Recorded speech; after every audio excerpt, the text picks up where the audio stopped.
You just have to believe that there's no such thing. That is what it is. It's called disbelief. You have disbelief. You have to believe that reality is not true. And I'm not like a scientist. I'm more of a computer type of person. But I'll tell you this. If you can come to me and demonstrate 1,000,000,000 years in my presence while I'm still here, like if you're able to demonstrate that, literally demonstrate that, literally go to 1,000,000,000 years and actually show and point it out, then I'll believe you. But here's another fact. Somebody created whoever is listening. And that's all you got to say. And then somebody created that person, and then somebody created that person, and that. There's never been a case. Never been a single case. You understand that? And once you can tell me that's not true, and you can tell me, and like all you can do is accept that somebody was created first. There was no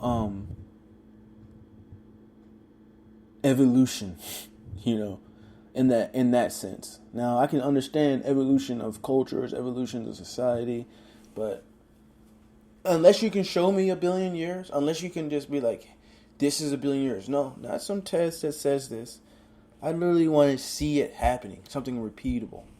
If it's not repeatable, then you know what? It's not scientific. And I'm right. You have been created. And somebody created the person who created that into the beginning. And we'll never know exactly the beginning because we're finite, mortal creatures who are far inferior to the grandness of time and space and the complexities that lie within them.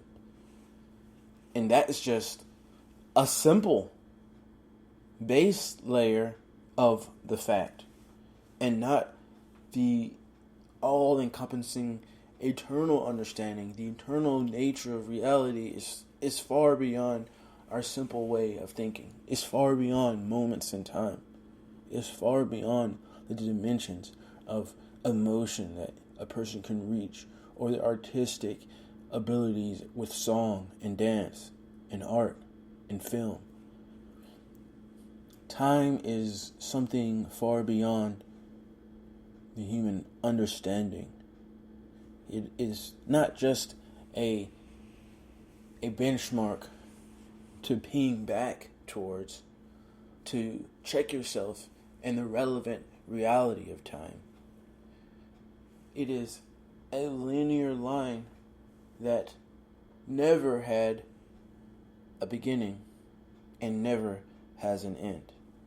And you are just microcosms of microseconds of a thought existing within the grander, bigger picture of why elements in the reality exist. And to attempt to think that you are going to undermine, like really fundamentally undermine reality in the span of 70 years? In the span of like 70 years, how long this movement has been going on, 70, 80 years of like public, we want everybody to acknowledge this is a reality. Everybody has acknowledged it is a reality. Now, you have to acknowledge that you have to separate yourself. You have to live in all gendered communities. Like, do that. If you truly want to be a part of that life, move to a society where there are no other genders except for the one that you are, and you can't change. So once you go in, you can't get out. Once you accept that, hey, If I want to freely live the way I want to freely live, I can't allow my freedom to infringe on the greater reality of order. And that is just the fairest way of doing things. If you are trying to impose your point of view on a 3-year-old child, now just imagine if the faculties of X and Y or XX are there, and the outcome of what the natural order of outcome would be, what you see in reality, because there's nothing beyond that, what you see naturally occurs is reproduction. That is what you see naturally occurs. You put yourself in a society where once you go in there, you understand that you don't leave anything behind. Because that is what ultimately these perversions do. You don't leave anything behind. So why do you want to exist amongst a society and complain about people are hesitant, and no matter what, no matter how sophisticated or how high you get in reality, people understand those people are choosing to live this way. Oh yes, you can feel sorry for them, and you can say this right here, and you can be having your whole this and that, but deep down inside, you're desiring that. And if you're truly desiring that, why do you need to be a part of society? If that desire is more important to you, why not live in a society where it's only the gender you profess to be? And then you go inside of there. And then that's your realm. Why don't you do that? But, that would probably never happen. Because the fact is, you're not really that way. You are trying to run a race with your legs tied. And you think because you can hop really fast, that means you can outrun somebody that can use both their legs. The natural way of getting across the finish line. You're fooled.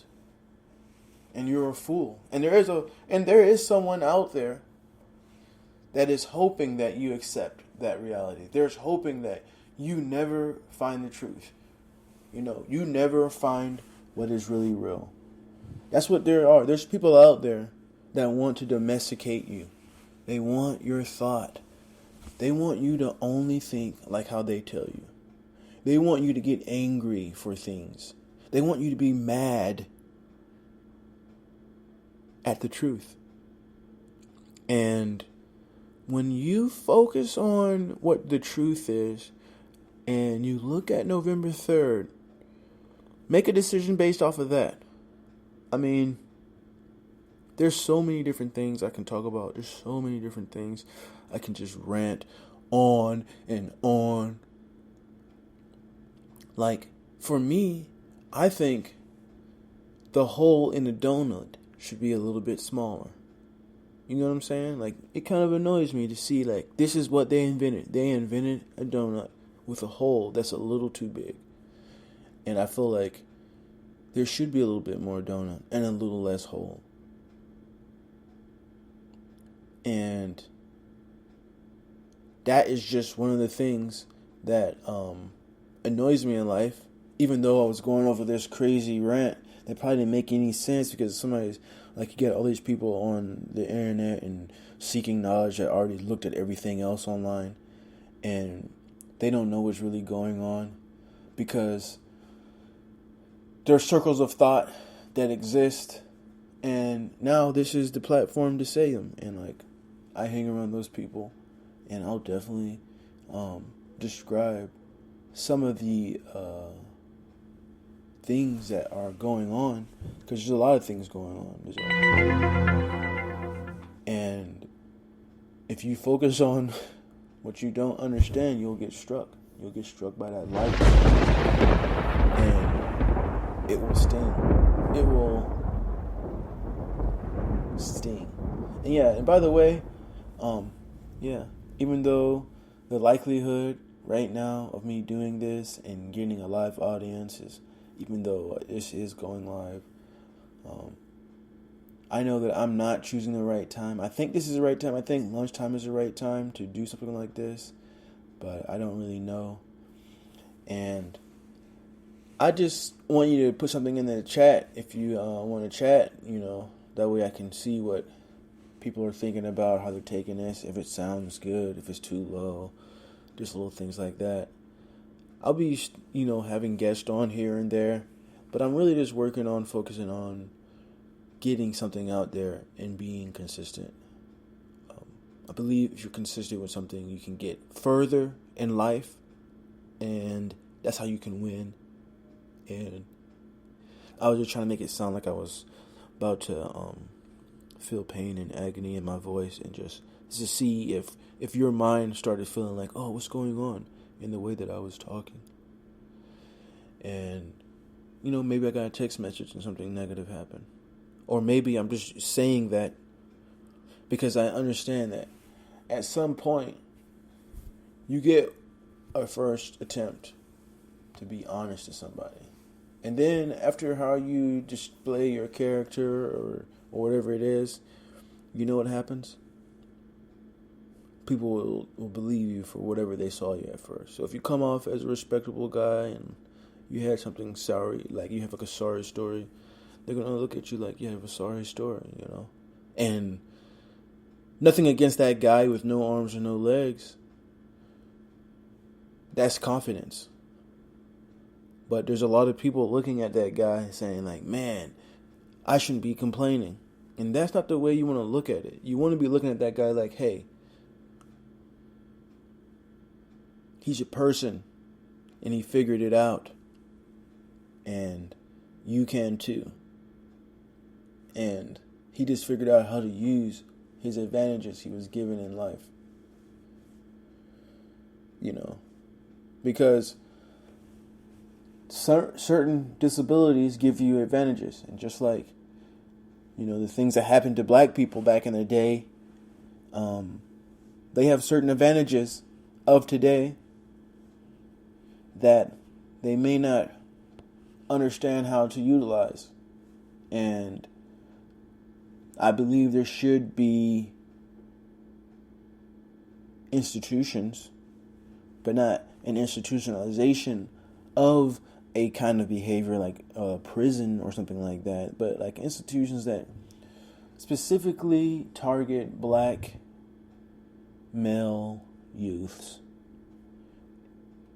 and create diversion programs. Put young men in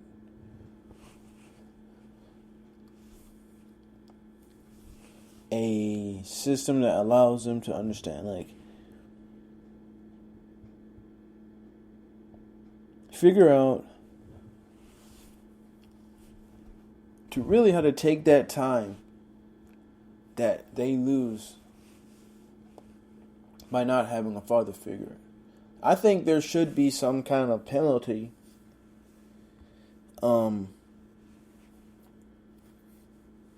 for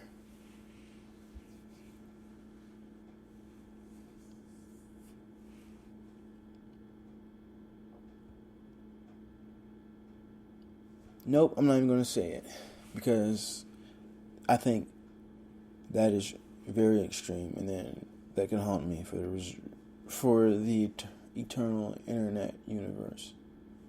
Yeah. But I almost said it. I almost got close to the point because that would have been very kind of legalistic. I think that, there are many different reasons a woman can end up as a single parent, and a male. A man can end up as a single parent. Many instances where this is the case. And I think there should be something done to